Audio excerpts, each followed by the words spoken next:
Feroli, okolice Werony, Włochy. Kolejna przygoda zagraniczna. Zostałem gdzieś tam zauważony przez niesamowitego człowieka o wielkiej wrażliwości, Stefano Leonardi, który prowadzi agencję Cinnamon właśnie w Weronie i współpracuje z firmą Feroli. Firma Feroli produkuje na wielką skalę systemy grzewcze, różne, od grzejników, pieców grzewczych po jakieś gigantyczne konstrukcje. I miał to być kalendarz.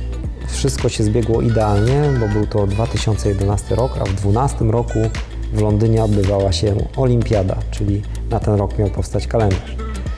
Więc inspiracja była oczywista. Stefano właśnie zaproponował taki, jak gdyby, jako dyrektor kreatywny całego projektu, taki kierunek, ale właśnie, za co jestem mu bardzo wdzięczny, z szacunkiem pozwolił mi, w ramach tej koncepcji się wyszaleć. Nie? I to też tutaj nie było tak łatwo z wizją lokalną i co wtedy zrobić, nie? Żeby, wiem, że muszę przywieźć ekipę z Polski, modelki, dziewczyny, parę osób, mamy ograniczony bardzo czas, musimy to zrobić sprawnie, nie? Dlatego też, żeby się dobrze do tego przygotować, tym bardziej, że to bardzo koncepcyjna sesja była, czyli 12 zdjęć, 12 dyscyplin sportowych, które mamy osadzić w kontekście fabryki jakiejś, nie? Jak to zrobić? Dlatego, tak jak w przypadku na przykład baletnic, też fajna robota, taka jak gdyby taki research, nie? Można sobie zrobić, poczytać o historii olimpiady, o historii poszczególnych dyscyplin sportowych, gdzieś tam zahaczyć o antyczną Grecję i tak dalej, nie? I to wszystko gdzieś te inspiracje widać w tych moich zdjęciach.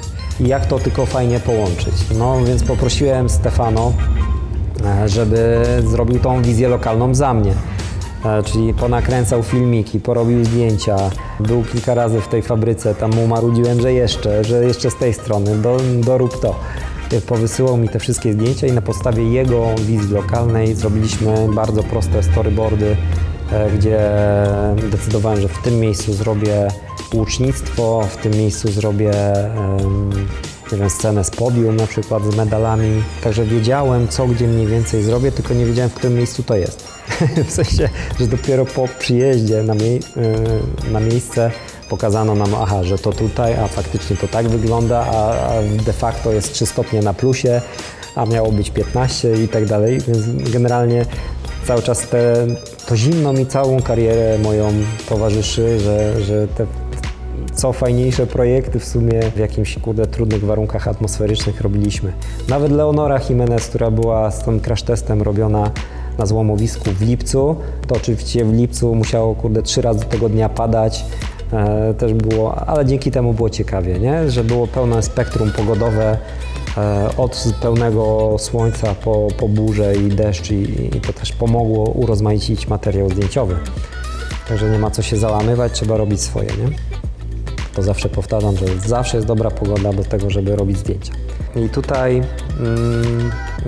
ta organizacja pracy była zdalna, ale się sprawdziła i dzięki temu też ekipa Sławcia Sadowska, Krzysiek Nawrot przyjechali fajnie przygotowani. Wszystkie, na przykład rzut oszczepem był też elementem naszej koncepcji, to też ten oszczep już mieliśmy jakoś tam przygotowany wcześniej, żeby nie trzeba było szukać po całej fabryce jakiegoś nie wiadomo czego.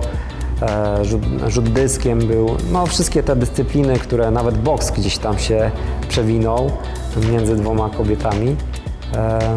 Także myślę, że to było bardzo, bardzo fajne doświadczenie, zupełnie nowe i ciekawie tak pracować w takich ramach konkretnej jednej właśnie wąskiego wycinku rzeczywistości, który właśnie jest narzucony w tym przypadku przez temat olimpiady.